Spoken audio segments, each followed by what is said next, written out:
The book of Genesis is the first book of the Hebrew Bible and the Christian Old Testament, traditionally attributed to Moses and foundational to the Torah. Genesis is divided into two main sections: the primeval history and the patriarchal narratives. The book begins with the creation of the world in 6 days by God, followed by a day of rest, forming the 7-day structure. In the Genesis creation account, God creates light, sky, land, vegetation, celestial bodies, sea creatures, land animals, and finally human beings. The first humans, Adam and Eve, are created in the image of God and placed in the Garden of Eden to care for it. God commands Adam and Eve not to eat from the tree of the knowledge of good and evil. But they are tempted by a serpent and disobey. As a result of their disobedience, Adam and Eve are expelled from Eden, introducing sin and death into the world according to the text. Adam and Eve have 2 sons, Cain and Abel, and Cain kills Abel in the first recorded murder due to jealousy over God's favor. Cain is punished by being marked and sent to wander, but he is also protected from being killed by others. Adam and Eve later have another son named Seth, and from him a new line of descendants begins. Genesis chapter 5 records a genealogy from Adam to Noah, listing lifespans that often exceed 900 years. Human wickedness increases on the earth, and God decides to destroy humanity with a great flood, sparing only Noah and his family. God instructs Noah to build an ark, to preserve himself, his family, and representatives of every kind of animal. Noah obeys and enters the ark with his wife, his 3 sons, and their wives, along with the animals. The floodwaters rise for 40 days and cover the whole earth, destroying all life, not on the ark. After 150 days, the waters begin to recede, and the ark comes to rest on the mountains of Ararat. Noah releases a raven and then a dove to test if the land is dry. The dove eventually returns with an olive leaf. When the ground dries, God commands Noah to leave the ark, and Noah builds an altar and offers sacrifices and thanks.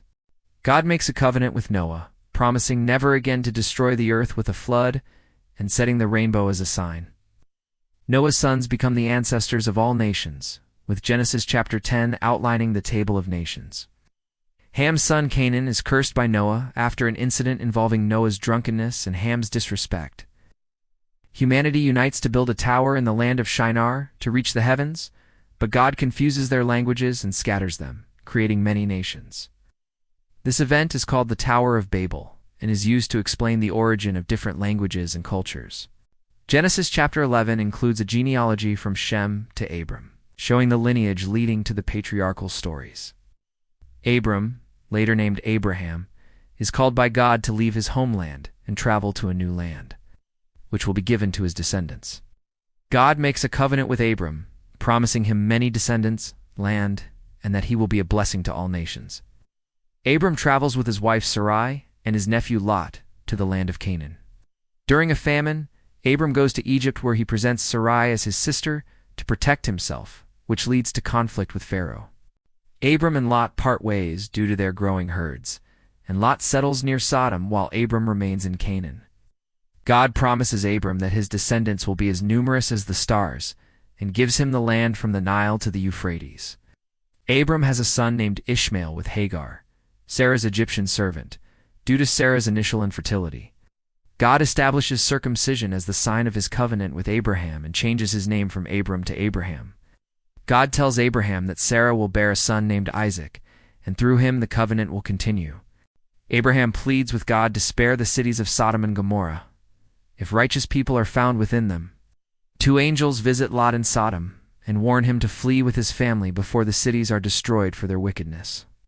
Lot and his daughters escape, but his wife looks back and is turned into a pillar of salt. But Sodom and Gomorrah are destroyed by fire and brimstone, with no survivors except Lot and his daughters. Lot's daughters, thinking all humanity is gone, get their father drunk and have children by him, who become ancestors of the Moabites and Ammonites. Abraham moves to Gerar and again presents Sarah as his sister. King Abimelech takes her but is warned by God in a dream. Sarah gives birth to Isaac in her old age, and Abraham holds a feast to celebrate the weaning of his son.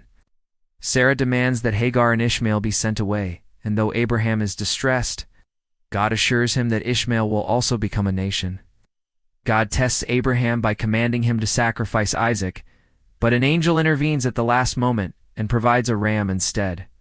Sarah dies at the age of 127, and Abraham buys the cave of Machpelah in Hebron to bury her, establishing a family burial site.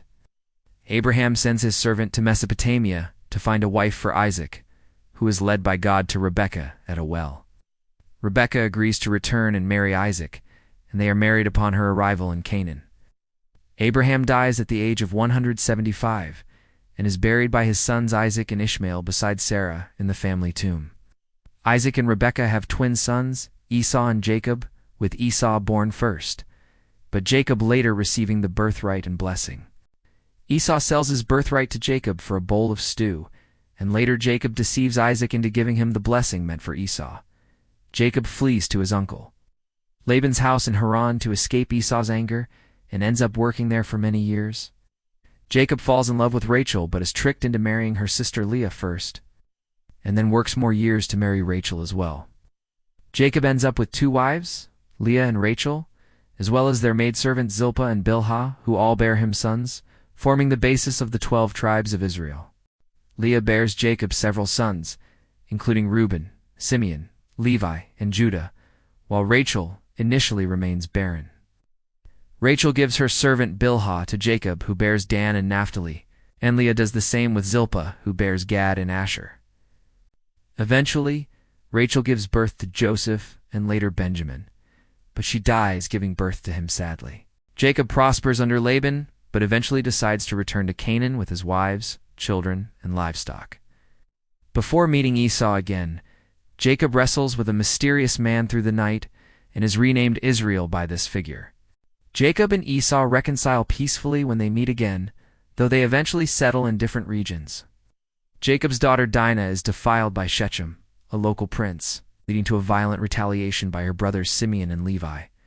God instructs Jacob to return to Bethel, where he builds an altar and reaffirms his covenant with God. Rachel dies on the journey and is buried near Bethlehem. Jacob sets up a pillar over her grave.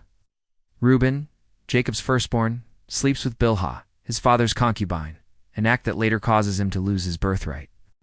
Isaac dies at the age of 180 and is buried by his sons Jacob and Esau in the family tomb. Genesis chapter 36 lists the genealogy of Esau, who becomes the father of the Edomites and settles in the land of Seir. The narrative then shifts to the story of Joseph, Jacob's favorite son, who is given a coat of many colors. Joseph has dreams that suggest he will one day rule over his brothers, increasing their jealousy toward him. His brothers plot to kill him but instead sell him to a caravan of Ishmaelites who take him to Egypt. The brothers dip Joseph's coat in goat's blood and deceive Jacob into believing Joseph was killed by a wild animal. In Egypt, Joseph is sold to Potiphar, an officer of Pharaoh, and gains favor by managing his household well. Potiphar's wife attempts to seduce Joseph, and when he refuses, she falsely accuses him, leading to his imprisonment. In prison, Joseph interprets the dreams of Pharaoh's cupbearer and baker, accurately predicting their fates. 2 years later, Pharaoh has troubling dreams that none of his advisors can interpret, prompting the cupbearer to mention Joseph. Joseph is brought before Pharaoh and interprets his dreams as 7 years of plenty, followed by 7 years of famine.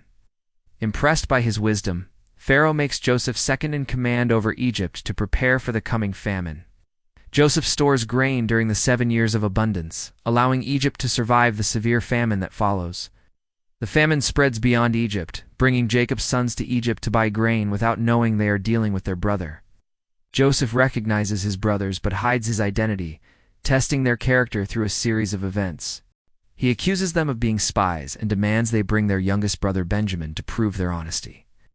When they return with Benjamin, Joseph frames him by planting a silver cup in his bag to test their loyalty. Judah offers himself in place of Benjamin, demonstrating a change of heart, which moves Joseph to reveal his identity. Joseph forgives his brothers and invites the entire family to settle in Egypt to survive the remaining years of famine. Pharaoh welcomes Joseph's family and gives them the land of Goshen to live in and prosper. Jacob and his sons move to Egypt with all their possessions, and Joseph is reunited with his father. Jacob blesses Pharaoh and lives in Egypt for 17 years before his death.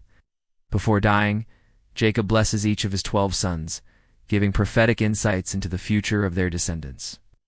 Jacob adopts Joseph's sons, Ephraim and Manasseh, giving them a blessing and equal inheritance among the tribes. Jacob dies and is embalmed in Egypt, then taken to Canaan and buried in the family tomb at Machpelah. After Jacob's death, Joseph's brothers fear revenge. But Joseph assures them he holds no grudge, saying God used the situation for good. Joseph continues to live in Egypt and sees the third generation of his descendants. Before his death, Joseph asks his family to promise that when God delivers them from Egypt, they will carry his bones back to the promised land. Joseph dies at the age of 110, is embalmed and placed in a coffin in Egypt, closing the book of Genesis.